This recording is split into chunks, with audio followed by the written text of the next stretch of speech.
Hello student, मैं रीना राठी और मैं आज आप लोगों के लिए लेके आई हूँ कार्बोहाइड्रेट।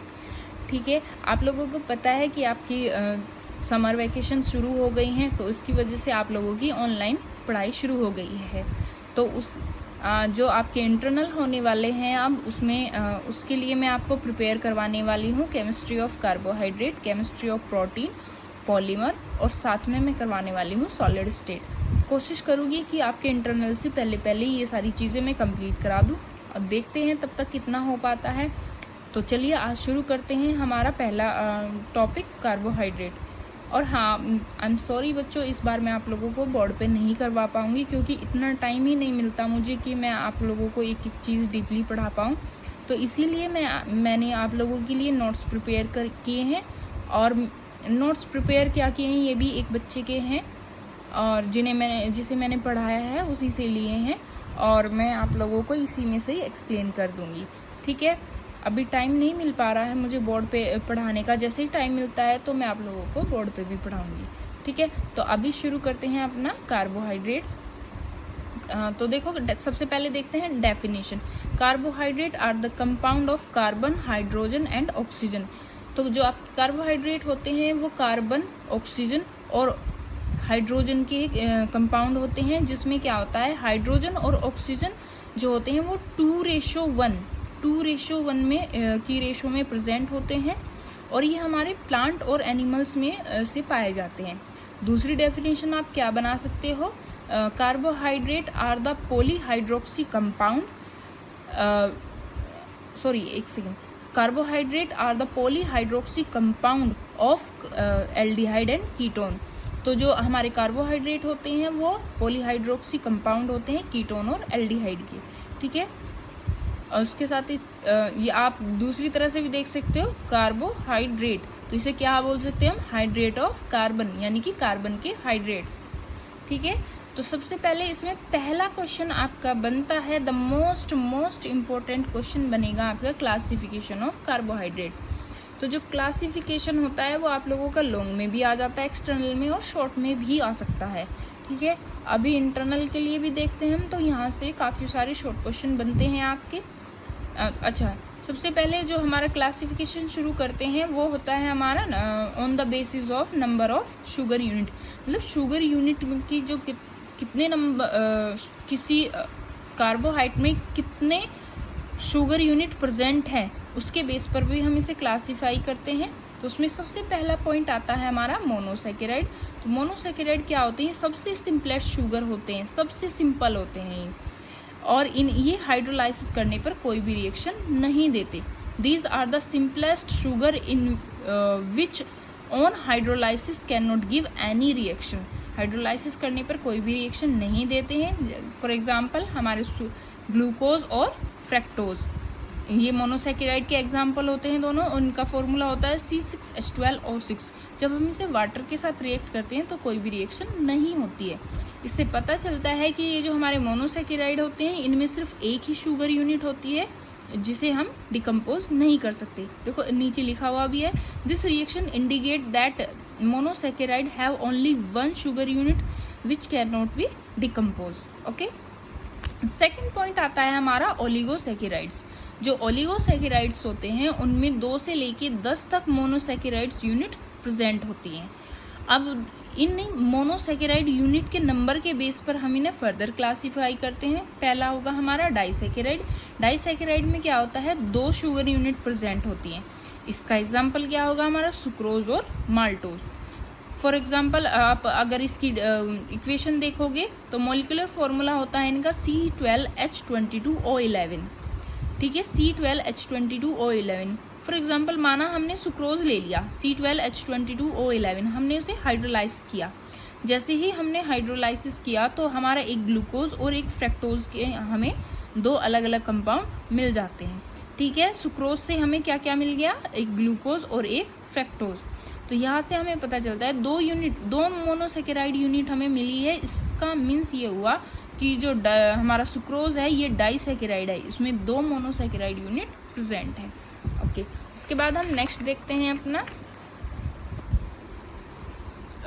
नेक्स्ट आता है ट्राइसैकेराइड्स। ट्राइसैकेराइड्स वो होंगे जो ऐसे कार्बोहाइड्रेट जो हाइड्रोलाइसिस करने पर तीन मोनोसैकेराइड यूनिट देते हैं। तो देखो जैसे फॉर एग्जांपल रेफ्रिनोज, जो रेफ्रिनोज होता है C18H32O16, ये अगर हम इसके साथ 2 वाटर मॉलिक्यूल ले लें और उन्हें रिएक्शन कराएं तो हमारे 3 C6H12O6 मिलते हैं, यानी कि 3 यूनिट मिलेंगी हमें मोनोसैकेराइड की। तो 3 यूनिट मिल रही है मोनोसैकेराइड की, तो यहीं से ही नाम क्या बन जाता है इसका, ट्राइसैकेराइड्स। ठीक है, उसके बाद आता है हमारा टेट्रासैकेराइड्स। टेट्रासैकेराइड्स क्या होता है, ये हाइड्रोलाइसिस करने पर 4 मॉलिक्यूल देंगे, मोनोसैकेराइड के 4 मॉलिक्यूल देते हैं। देखो this gives 4 molecule of monosaccharide on hydrolysis. ठीक है, इस तरह से आप ओलिगोसैकेराइड को क्लासीफाई कर सकते हैं, मतलब डाई, ट्राई और टेट्रा में। फिर इसके बाद आता है हमारा अगला पॉइंट आता है पॉलीसैकेराइड। अब जो ये पॉलीसैकेराइड होते हैं, जो 10 से अबव जितने भी हमारे कार्बोहाइड्रेट हैं जिनमें मोनोसैकेराइड्स जो होंगे 10 से अबव होंगे, वो सब आ जाएंगे हमारे पॉलीसैकेराइड्स में। तो देखो they are non sugar and give very large number of monosaccharide on hydrolysis. जो ये क्या होते हैं, नॉन शुगर, मोस्टली तो नॉन शुगर होते हैं और हाइड्रोलाइसिस करने पर 10 से लेके 1000 तक मोनोसैकेराइड ही हमें देते हैं। For example starch and cellulose, starch और सेल्यूलोज, इनके आगे बच्चों मैं आपको स्ट्रक्चर भी दिखाऊंगी। ठीक है, तो नंबर के बेस पर तो ये हमारे खत्म हो जाते हैं जो कार्बोहाइड्रेट है।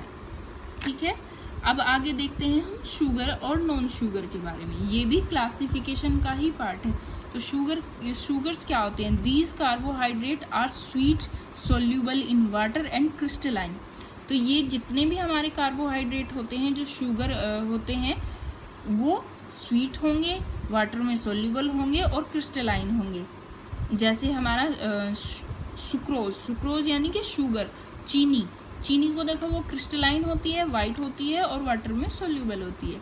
ऐसी ग्लूकोज भी और फ्रैक्टोज भी, ये भी वाइट कलर के होते हैं और क्रिस्टलाइन होते हैं और वाटर में डिसॉल्व होते हैं और मीठे लगते हैं खाने में। आगे देखो नॉन शुगर, जो नॉन शुगर कौन से होंगे, दीज कार्बोहाइड्रेट आर टेस्टलेस, ये टेस्टलेस लिखा है बच्चों। These carbohydrate are tasteless, insoluble in water and crystalline compound. क्या होता है, ये टेस्टलेस होते हैं, इनमें कोई भी टेस्ट नहीं होता है इनका, इनसोल्यूबल होते हैं वाटर में और क्रिस्टलाइन फॉर्म में ये पाए जाते हैं। For example starch and cellulose. अब आगे आते हैं हमारे रिड्यूसिंग शुगर, रिड्यूसिंग और नॉन रिड्यूसिंग शुगर। ये रिड्यूसिंग और नॉन रिड्यूसिंग शुगर बच्चों बहुत ज़्यादा इंपॉर्टेंट है, कई बार इसके शॉर्ट नोट आ जाते हैं, तो आपको एज अ शॉर्ट नोट भी इसे प्रिपेयर करना है और क्लासिफिकेशन में तो आप लोग इसे करोगे ही। तो any carbohydrate whose structure compare of an aldehyde, this aldehyde, एक सेकेंड, आप इसे ऐसे तैयार करोगे रिड्यूसिंग शुगर को, the carbohydrate which can oxidise by Tollen reagent and Fehling solution. तो दीज देखो यहाँ पे, इधर देखो, इधर लिखा हुआ भी है, these aldehyde and keto group have reducing character, reduce Tollen reagent and Fehling solution. तो आप ऐसे लिख सकते हो, the carbohydrate which can reduce by Tollen reagent and Fehling solution. ऐसे कार्बोहाइड्रेट जो फेलिंग सॉल्यूशन और टोलन रिएजेंट से क्या हो सकते हैं, ऑक्सीडाइज हो सकते हैं, नॉन रिड्यूसिंग शुगर कहलाते हैं। फॉर एग्जाम्पल ग्लूकोज और लैक्टोज। ठीक है, ग्लूकोज, लैक्टोज और फ्रैक्टोज, ये सब क्या काम करते हैं, टोलन रिएजेंट और फेलिंग सॉल्यूशन के साथ रिएक्शन करके आसानी से ऑक्सीडाइज हो जाते हैं। ये रिएक्शन कैसे होती है, ये मैं अब आपको आगे जब ग्लूकोज के बारे में पढ़ाऊंगी, मतलब कंपाउंड्स ग्लूकोज और फ्रैक्टोज के बारे में पढ़ाऊंगी, डीपली रिएक्शन करवाऊंगी, तो वहाँ पे मैं आपको बता दूंगी। ठीक है, आगे आता है आपका non reducing sugar. Non reducing sugar क्या होते हैं, a non reducing sugar is a carbohydrate that is not oxidise by weak oxidising agent. ऐसे कार्बोहाइड्रेट जो वीक ऑक्सीडाइजिंग एजेंट से ऑक्सीडाइज नहीं होते। और ये वीक ऑक्सीडाइजिंग एजेंट कौन से हैं? हमारे टोलन रिएजेंट और फेलिंग सॉल्यूशन, मतलब इनसे क्या होंगे? ये ऑक्सीडाइज नहीं होंगे, तो वो कहलाते हैं हमारे नॉन रिड्यूसिंग शुगर। ओके, इतना हो गया बच्चों। अब देखो, अब इनमें आप लोगों को अगर शॉर्ट में आ जाता है 2 या 3 मार्क्स में, तो आप इतना छोटा तो नहीं लिख के आओगे रिड्यूसिंग और नॉन रिड्यूसिंग को। तो उसमें आप क्या काम करोगे? अब जब मैं आप लोगों को आगे ग्लूकोज और फ्रैक्टोज करवाऊंगी और उसमें इक्वेशन कराऊंगी, तो वो टोलन रिएजेंट की और फेलिंग सॉल्यूशन की रिएक्शन आप लोगों को यहाँ पे पुट करनी है। उससे क्या होगा कि आपका क्वेश्चन अच्छा खासा बड़ा सा हो जाएगा, और आप इक्वेशन दोगे तो एग्जामिनर पे भी एक अच्छा इंप्रेशन पड़ेगा। ठीक है, अब आगे हम बात करने वाले हैं the most most most important topic हमारा, जिसका नाम है ग्लूकोज। अब ग्लूकोज क्या होता है बच्चों? ग्लूकोज आप सब वेल नोन होंगे, उसे हम एनर्जी ड्रिंक की तरह भी यूज़ करते हैं। तो चलिए अब हम इसके थोड़ी सी केमिकल प्रॉपर्टीज़ वगैरह के बारे में पढ़ते हैं। तो देखो कैसे होता है।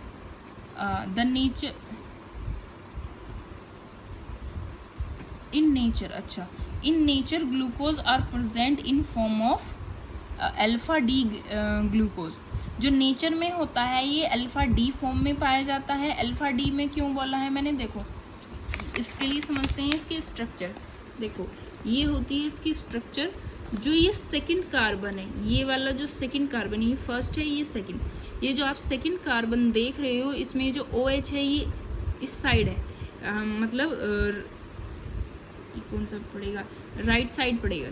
तो अब देखो, अगर मैं इधर से कोई लाइट पास कराती हूँ तो ये आने वाली लाइट को क्लॉकवाइज मैनर में रोटेट करेगा। जब क्लॉकवाइज मैनर में रोटेट करेगा तो ये क्या कहलाएगा? हमारा dextro rotatory.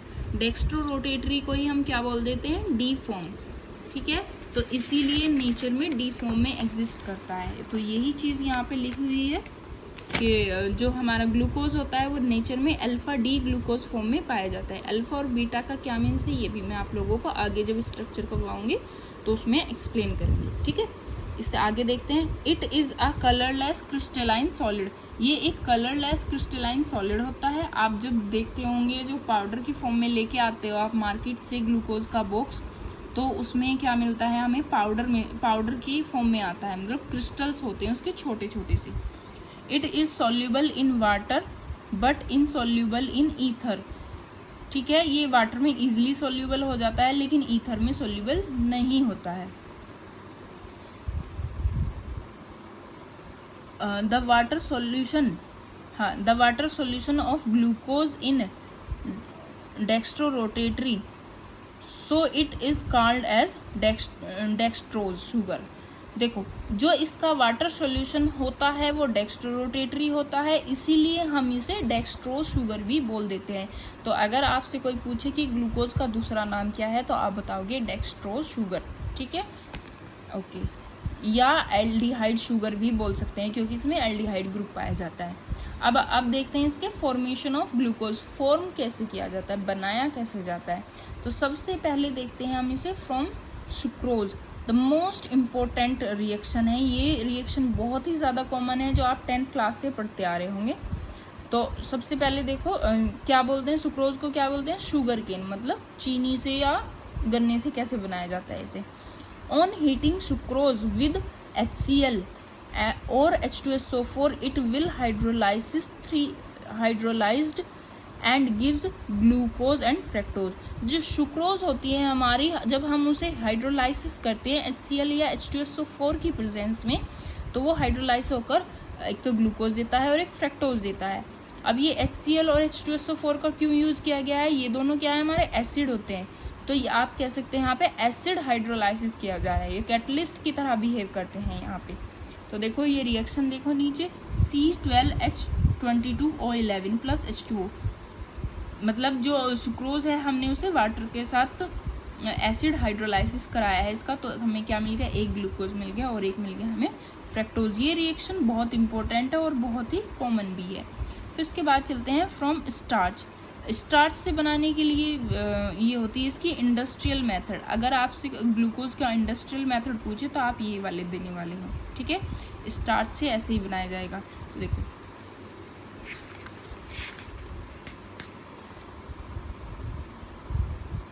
In term of industry, आगे क्या लिखा है, in term of industry glucose is formed bye hydrolysis of starch. For this, starch is boiled at 393 Kelvin temperature with sulfuric acid. तो स्टार्च को क्या किया जाता है, स्टार्च आप लोगों को पता है एक पॉलीसेकेराइड है। तो और इसके अंदर जैसे हमने अभी भी सुक्रोज को किया था तो उसमें ग्लूकोज और फ्रक्टोज दोनों का मिक्सचर मिलता है। लेकिन यहाँ पे जब हम स्टार्च से बनाएंगे तो स्टार्च एक पॉलीसेकेराइड है, तो एक ही मॉलिक्यूल से हमें हजारों लाखों तक ग्लूकोज के मॉलिक्यूल मिल सकते हैं, तो हमें ज़्यादा क्वांटिटी में मिलेगा यहाँ पे, इसीलिए हमने इसे इंडस्ट्रियल मेथड बोला है। तो देखो 393 केल्विन टेम्परेचर पर हम इसे रखेंगे सल्फ्यूरिक एसिड के साथ। ये देखो फॉर्मूला होता है इसका C6H10O5 का होल n, मतलब n नंबर ऑफ कितने भी हो सकते हैं, ये 10 से लेके 1000 तक कितने भी नंबर हो सकते हैं n की वैल्यू। तो ये हमारा स्टार्च से जब हम बना रहे हैं तो n नंबर ही हम वाटर मॉलिक्यूल लेंगे, कितने भी हो सकते हैं ये भी, जितने हमारे ये होंगे उससे एक कम, हाँ एक कम होगा हमारा वाटर मॉलिक्यूल। फिर हम इसे एसिड हाइड्रोलाइसिस करेंगे और यहाँ से हमारे बन जाएंगे n number of glucose, n number of glucose, ठीक है। आगे देखते हैं हम, ये तो हो गई दोनों इसकी मेथड ऑफ प्रिपरेशन, एक लेबोरेटरी मेथड हो गया और एक हो गया हमारा इंडस्ट्रियल मेथड। अब हम बात करते हैं स्ट्रक्चर ऑफ ग्लूकोज। तो जो स्ट्रक्चर होती है ग्लूकोज की, सबसे पहले देखते हैं हम open chain structure of glucose. Open chain structure of glucose, या आप इसे बोल सकते हो फिशर प्रोजेक्शन भी बोल सकते हो, फिशर प्रोजेक्शन। अगर आपसे पूछा जाए कि ग्लूकोज का फिशर प्रोजेक्शन लिखिए या ग्लूकोज की फिशर स्ट्रक्चर बनाइए, तो भी आप ये दोनों ही बनाने वाले हैं। आप लोगों को कैसे तैयार करना है ये आपकी हेडिक है, लेकिन आपको कैसे भी करके ग्लूकोज की स्ट्रक्चर तैयार करनी है। उसके लिए सबसे पहले हम देखेंगे ये जो कार्बन है, इस पे क्या है, एल्डिहाइड ग्रुप है। ये जो कार्बन फर्स्ट है, इसे एक तरफ डबल बॉन्ड O अटैच होता है और एक तरफ सिंगल बॉन्ड से हाइड्रोजन। सेकेंड कार्बन के राइट साइड में देखोगे आप OH और लेफ्ट साइड में हाइड्रोजन। उसके ठीक अपोजिट थर्ड कार्बन पे होगा OH और दूसरी साइड होगा H। फिर उसके अपोजिट कर देंगे फोर्थ कार्बन पे राइट साइड OH और लेफ्ट साइड H। ऐसी जो फिफ्थ कार्बन होगा वो 4 के बिल्कुल सेम होगा, ये दोनों सेम होने वाले हैं। और नीचे जो हमारा 6 कार्बन होगा वहाँ पे होगा हमारा CH2OH, यानी कि alcohol group, primary alcohol group, ठीक है। या फिर आप इसे ऐसे भी लिख सकते हो, ये चारों ग्रुप सेम ही है हमारे, सेकेंडरी अल्कोहल प्रेजेंट है इनमें, तो आप इन चारों कार्बन को ऐसे भी लिख सकते हो CHOH का होल 4। जो सिंपल बनाते हैं हम स्ट्रक्चर वो कुछ ऐसे बना देते हैं, CHO इंटू CHOH का होल 4 और CH2OH। तो ये सबसे सिंपल स्ट्रक्चर होती है, इसे हम बोल देते हैं इस वाले स्ट्रक्चर को फिशर प्रोजेक्शन, ओके। फिर हम आगे देखते हैं इसका जो ऐसे आ सकता है ग्लूकोज का आपका लॉन्ग क्वेश्चन की जो स्ट्रक्चर होती है उसके बारे में डिटेल में डिस्कस करो। मतलब ग्लूकोज की स्ट्रक्चर को डिटेल में डिस्क्राइब करना होता है, या कभी कभी एविडेंस भी पूछ लिए जाते हैं इसके लिए। तो लैंग्वेज थोड़ी चेंज हो सकती है लेकिन आंसर वही होगा। तो देखो, the molecular formula of glucose is C6H12O6। जो फॉर्मूला होता है वो C6H12O6 होता है। Presence of 6 carbon atom in straight line. जो हमारा ग्लूकोज होता है उसमें 6 कार्बन एक स्ट्रेट लाइन में प्रेजेंट होते हैं। देखो सारे कार्बन एक ही लाइन में प्रेजेंट है। इसके लिए हम क्या एविडेंस दे सकते हैं, straight line. N hexane is formed by the heating of glucose with hydrogen iodide. जब हम ग्लूकोज को हाइड्रोजन आयोडाइड के साथ हीट करते हैं तो हमें मिलता है एनहेक्सेन। इस रिएक्शन से हमें पता चलता है कि जो हमारा ग्लूकोज है उसमें सभी कार्बन एक स्ट्रेट लाइन में प्रेजेंट है। ठीक है, तो आगे आप लिख सकते हो this reaction indicate that all 6 carbon are present in a straight line. देखो इस तरह से आप लिख सकते हो CH3 CH2 CH2 CH2 CH3। Okay, फिर सेकंड आता है हमारा प्रेजेंस ऑफ एल्डिहाइड ग्रुप। अगर आपसे पूछा जाए कि आप कैसे प्रूव करोगे कि जो हमारा ग्लूकोज है उसमें एल्डिहाइड ग्रुप प्रेजेंट है, तो उसके लिए देखो आप लिखो glucose on react with hydroxyl amine. Hydroxyl amine के साथ जब रिएक्शन की जाती है तो ऑक्सिम बनता है। And on react with 1 molecule of hydrogen cyanide give cyanohydrine. This reaction indicate that there is 1 aldehyde group are present in glucose. तो अगर हम हाइड्रोक्सिल एमीन के साथ रिएक्शन करें तो हमें ऑक्सिम मिलेगा, और अगर हम हाइड्रोजन साइनाइड के साथ रिएक्ट करें तो हमें साइनोहाइड्रीन मिलता है। तो ये रिएक्शन बताती है कि यहाँ पे एक एल्डिहाइड ग्रुप प्रेजेंट है हमारे ग्लूकोज में। अब ये रिएक्शन कैसे होगी, देखो सबसे पहले हमने लिया NH2OH। तो NH2OH को क्या काम करेंगे हम, इसे हम ऐसे लिख सकते हैं H2NOH। तो इसका ऑक्सीजन और जो नाइट्रोजन के पास 2 हाइड्रोजन थे वो आपस में मिलके क्या लूज कर देंगे, एक वाटर मॉलिक्यूल लूज कर देंगे, और हमारा जो नाइट्रोजन था ये कार्बन से अटैच हो जाएगा डबल बॉन्ड के थ्रू। अगर मैं मैकेनिज्म की बात करूँ तो सबसे पहले क्या होता है, जैसे ये कार्बन है हमारा, इस पे एक डबल बॉन्ड के थ्रू ऑक्सीजन अटैच है और एक हाइड्रोजन अटैच है, और नीचे ये पूरा ग्रुप अटैच है। ठीक है, जिसे मैंने R मान लिया। ऑक्सीजन के पास होते हैं बच्चों लोन पेयर। तो ये क्या काम करता है, जैसे ये हमारा है NH2, तो ये क्या काम करेगा कि इनमें से एक हाइड्रोजन को अपनी तरफ अट्रैक्ट कर लेगा। जैसे ही हाइड्रोजन को अपनी तरफ अट्रैक्ट करेगा तो इस पे आ जाएगा, ऑक्सीजन पे आ जाएगा पॉजिटिव चार्ज। अब क्या करें, तो जैसे ही इस पे पॉजिटिव चार्ज आएगा ये एक बॉन्ड ब्रेक होने लगेगा। और सॉरी एक मिनट, ये देखो जैसे ही एक हाइड्रोजन यहाँ गया तो हाइड्रोजन के जाने की वजह से नाइट्रोजन पे नाइट्रोजन अब क्या रह जाएगा, NHOH, जिससे अब क्या होगी, नाइट्रोजन की एक वैलेंसी ब्रेक हो गई और नाइट्रोजन पे आ गया नेगेटिव चार्ज। और अब क्या होगा, अब ये नाइट्रोजन अटैक करेगा इस कार्बन पे। जैसे ही कार्बन पे अटैक करेगा कार्बन के पास 5 बॉन्ड बन जाएंगे, तो ये वाला बॉन्ड हो जाएगा ब्रेक। ये दोनों रिएक्शन एक ही टाइम पे होगी, बहुत ही स्पॉन्टेनियसली होती हैं, अचानक से। तो जैसे ये होगा तो उससे हमारा क्या बन जाएगा, अब कार्बन से एक नाइट्रोजन अटैच है, एक ये हमारा पूरा R ग्रुप अटैच है, एक हाइड्रोजन अटैच है, और एक साइड हो गया हमारा OH। ठीक है, और नाइट्रोजन से क्या अटैच है, H और OH।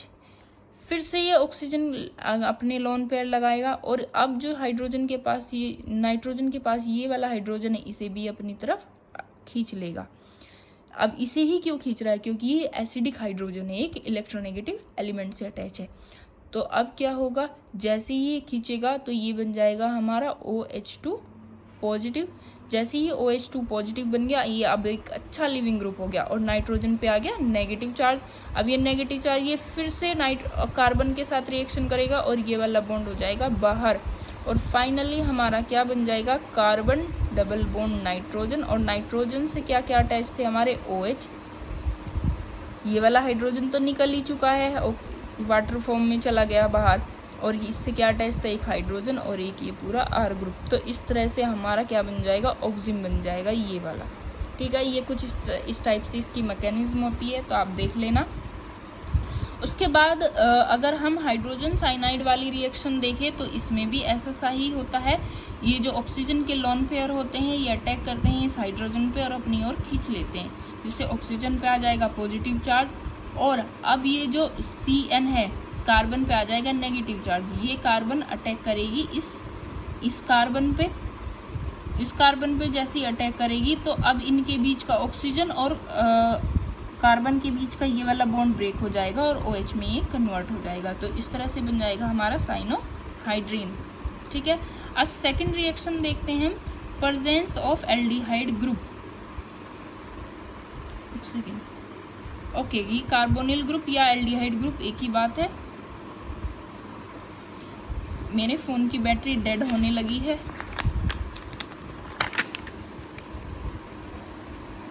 ओके, अभी हम यहाँ तक देख लेते हैं, फिर हम इसकी प्रॉपर्टीज कल देखेंगे। ठीक है, आगे देखते हैं प्रेजेंस ऑफ एल्डिहाइड ग्रुप। अब तक हमने पढ़ा है कार्बोनिल ग्रुप। कार्बोनिल ग्रुप आपका कीटोन भी हो सकता है और एल्डिहाइड भी हो सकता है। मतलब ये वाली रिएक्शन आपका कीटोन फ्रैक्टोज भी दे सकता है और ग्लूकोज भी दे सकता है। अब हमें कैसे पता चलेगा कि इसमें पर्टिकुलरली एल्डिहाइड ग्रुप ही प्रेजेंट होता है? तो उसके लिए हम क्या काम करेंगे, फटाफट से करवा देती हूँ।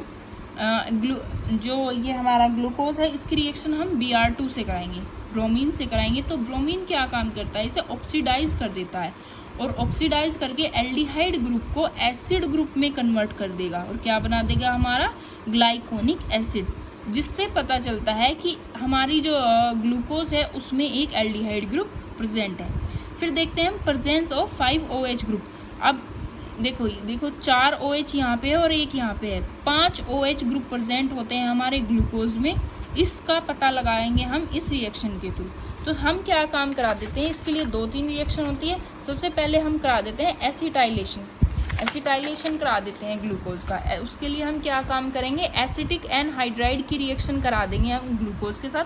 5 मॉलिक्यूल लेंगे क्योंकि 5 OH की रिएक्शन देख रहे हैं हम। तो अगर हम 5 एसिटिक एनहाइड्राइड लें तो वो क्या काम करेंगे, OH ग्रुप को रिप्लेस करके खुद वहाँ पे सेट हो जाएंगे और हमारा बन जाएगा ग्लूकोज पेंटाएसिट्रेट। तो इस रिएक्शन से हमें पता चलता है कि यहाँ पे हमारे क्या है, 5 अल्कोहल ग्रुप प्रेजेंट है हमारे इसमें। अब देखो ये रिएक्शन कैसे होगी। सबसे पहले क्या होगा, यहाँ से बॉन्ड ब्रेक होगा, यहाँ से बॉन्ड ब्रेक होगा और यहाँ से बॉन्ड ब्रेक होगा। तो ये वाला इतना पार्ट तो चला जाएगा ऑक्सीजन के साइड और बाकी ये जो हाइड्रोजन है ये आ जाएगा यहाँ पे, ये आ जाएगा यहाँ पे और क्या निकलेगा, CH3COOH। क्या होता है, एसिटिक एसिड। तो 5 एसिटिक एसिड के हमारे मॉलिक्यूल बाहर निकल जाएंगे और ये इतना पार्ट CH3CO ये अटैच हो जाएगा ऑक्सीजन के साइड। ये देखो इस तरह से ये ऐसे अटैच हो जाएगा और बन जाएगा ग्लूकोज पेंटाएसिट्रेट। ठीक है, प्रॉपर्टीज बच्चों मैं आपको कल कराऊंगी। मेरे फ़ोन की बैटरी डेड हो गई है, तो चलो आगे करते हैं। इसके बाद फ्रैक्टोज भी मैं कल की वीडियो में ही कंप्लीट करा दूंगी। ठीक है, आई होप आप लोगों को थोड़ा समझ में आया होगा। कोशिश करूंगी कि वीडियोस रेगुलर ही आए।